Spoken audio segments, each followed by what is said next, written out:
You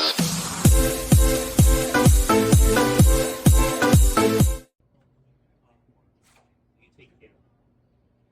Have a great weekend. Hi, GM. Hey.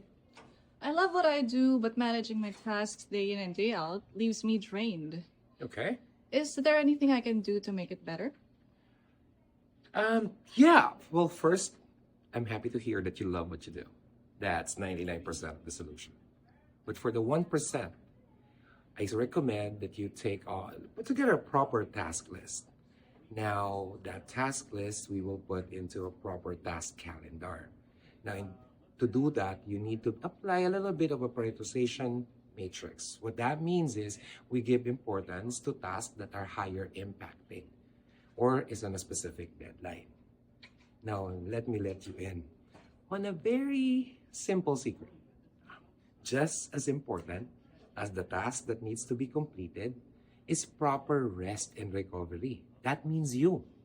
So make sure that you put that also in your calendar.